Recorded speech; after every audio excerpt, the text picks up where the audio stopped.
Hi, my name is David Whaley, and I'm the creator of The First Tree. I also voice a character named Joseph. So I just wanted to introduce you to this commentary mode, tell you that you can find interesting things about how I made this game by touching the speech bubbles you see in the world.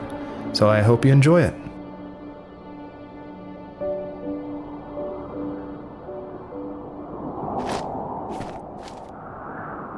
Are you awake? I thought I heard you get up. Yeah, I'm awake. Sorry, I just can't sleep. Are you thinking about him? Yeah, a bit. Usually get back to sleep, my love. I'm fine. No, it's okay. What else is on your mind? I don't know. It seems weird, but I had one of the most vivid dreams of my life. I saw a fox on a snowy mountain, just looking confused and worried. Those eyes. I can't get those eyes out of my head. She was running in the windy snow, looking for something. Do you think it has to do with you and what's been going on? I don't know. It was just a dream, Rachel. They're not meant to make sense. A lot's happened the past couple days, that's all. Well, if you're not going to sleep anyway, you should tell me. I want to hear. All right. So it's usually at this point where people say something like, "This is not the kind of game I was expecting."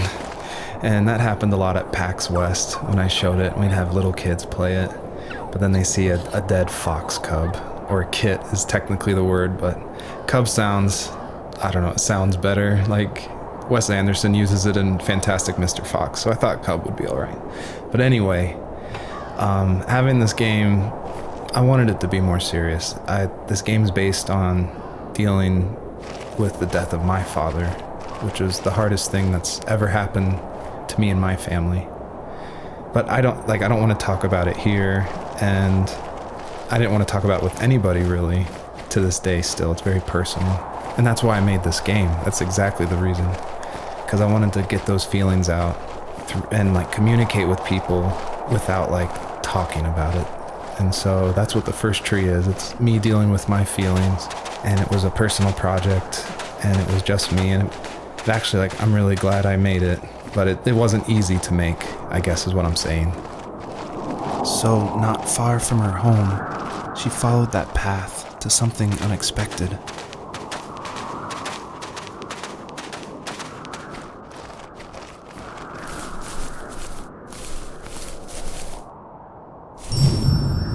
I'll try not to spoil too much since a lot of this game ties into the very last act, which is the epilogue, I call it.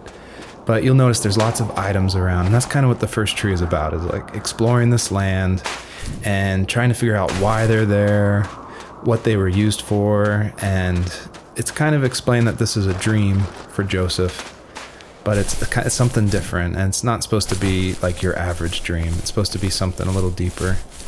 So pay attention to all the items that are around and try to figure out how they tie into the story.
She couldn't stay, though. She had to find her other 2 children. So she took that path. She followed it towards something ancient. Something with answers.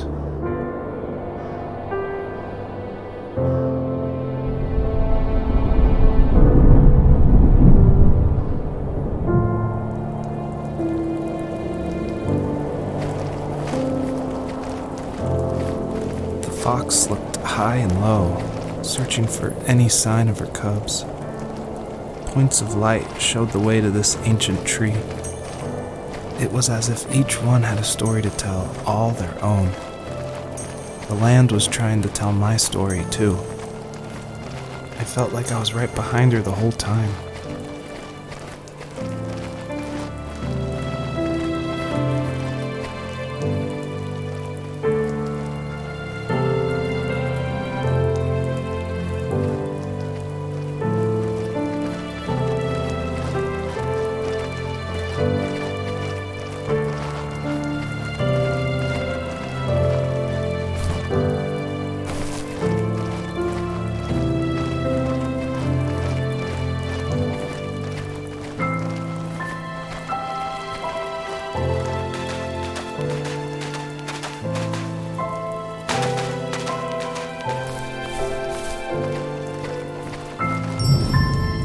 The bunnies were added because my wife, Elise, who also voices Rachel in the game, who's also helped a ton to make the game, as we were playing, she just said the world felt kind of empty and not alive enough.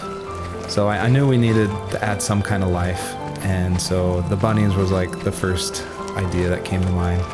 And like most of the game, I use like publicly available assets to speed up production because I was working full-time along with making this game, and we just had our first baby, a little girl named Evelyn.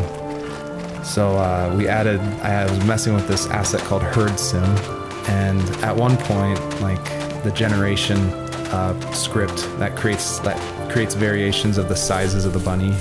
One time I got out of control and it made like this monster bunny that towered over everybody.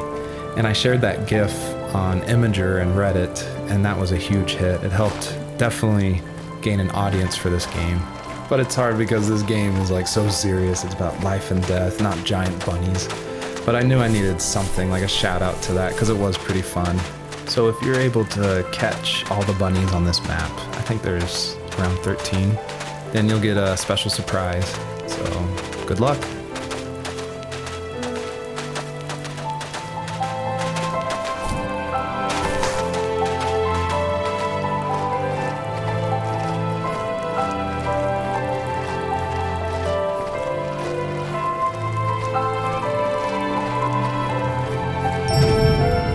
I feel like one of the best ways to make an exploration game feel worth it, or to reward the player, is to have as many secrets as possible. Like some of my favorite games like Dear Esther and Gone Home and Firewatch. I love those story-driven games. And they're kind of like these mystery boxes where if you put in a lot of effort, if you look closely, the world reveals itself to you better. So there are like secrets in the first tree.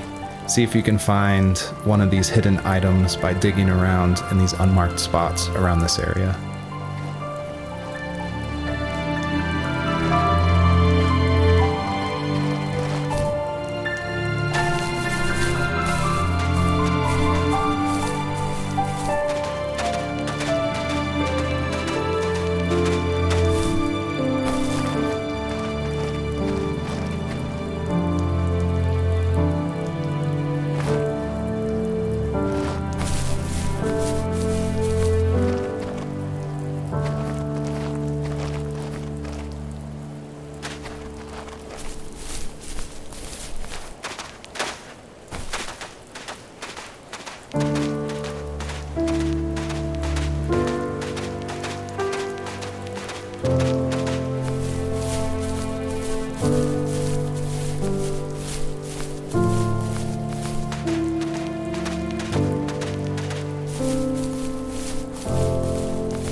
As a kid, did you ever do show and tell in your class? Yeah, I think I only did it once, when I was in the 4th grade. You know how my life was around then. I wanted to show my class what helped pass the time and distracted me, so I brought a dozen paper cranes I had made. I think I told everyone how badly I wanted to be a bird and fly, embarrassingly enough. Don't be embarrassed. Every kid wants to fly.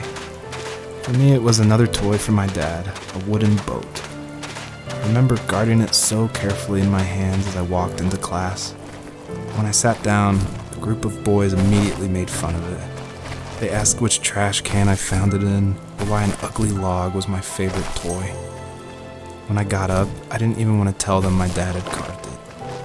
I said it was a joke gift my friends had given me. Kids can be so cruel. Some of them are. I shouldn't have let them get to me, but it did. It's amazing we bounced back at all.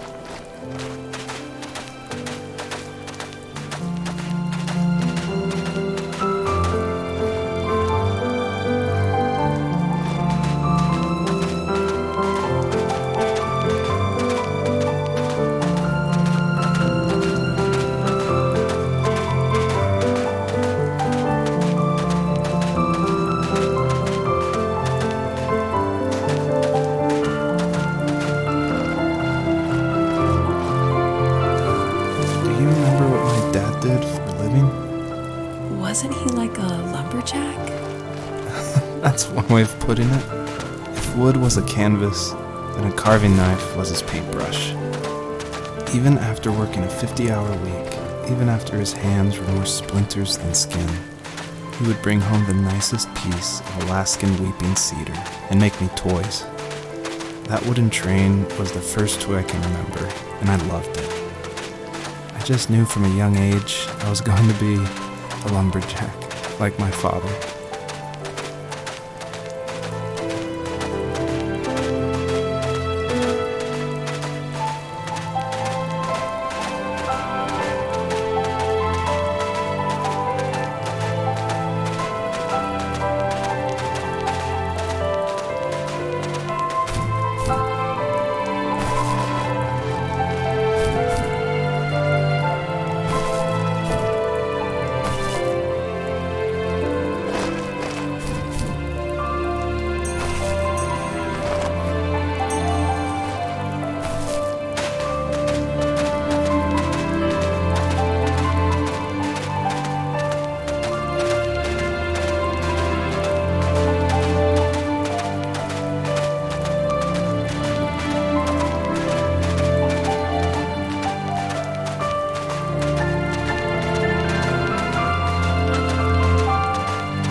Usually those kids would leave me alone, but somehow they could tell I was different.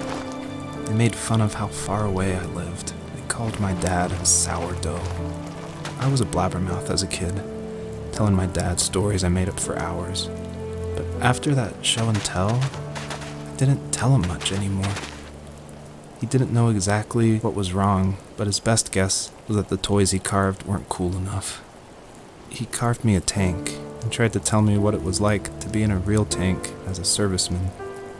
I didn't know your dad was in the military. Yeah, in the army. The sad thing is that I'd pretty much forgotten until just now. There's so much I still don't know about him. I'm sorry. He knows how much you love him. You're going to see him again soon and have some closure, I'm sure.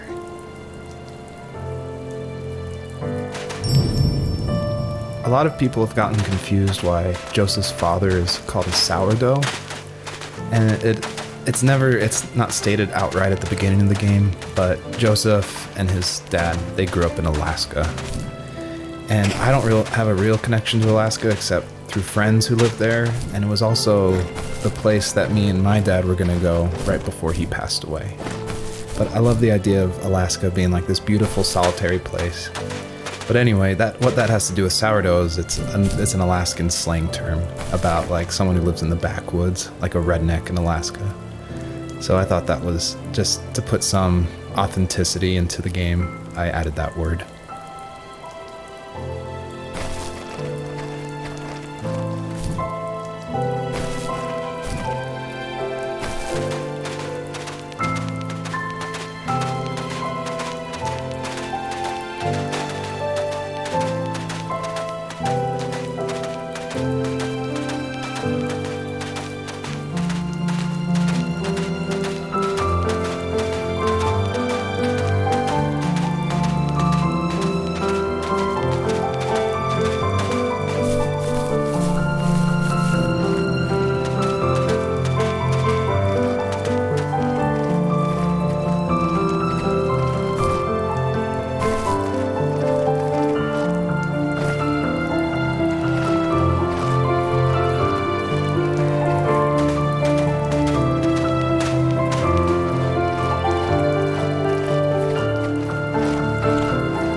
The older I got, the more I withdrew. I asked myself, why talk to anybody anyway? Why bother when I'm happy by myself? I started drawing a lot, mostly animals I saw in the woods by my home. I then imagined designing my own hideouts with things like TVs and pantries full of chips and cookies. I think that idea of leaving home and drawing blueprints started my career. I found a lot of solace in that. I'm not surprised, but I did the same thing, you know? There's something special about having a place to call your own. And now look at us. Well, if you count renting in an overpriced city. It's as close as we can get for now. Thought it was important to say that, yes, I actually did draw this with crayons. And it was just funny to me one day that I was like, I'm working on my game, and I pulled out my little 1-year-old's like crayon set to draw this item for this game. I just realized just now that I probably threw away the original. I probably should have kept it and given it away to somebody, but oh well.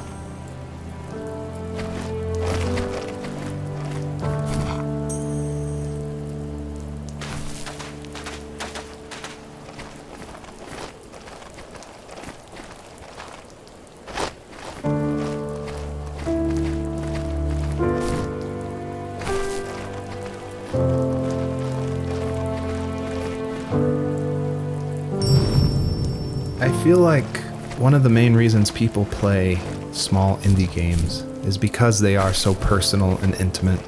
So I tried to put myself into this game as much as possible. So almost all the vignettes or little stories you hear in this game, they come from my childhood, where I grew up in the middle of nowhere in Central Virginia in the United States.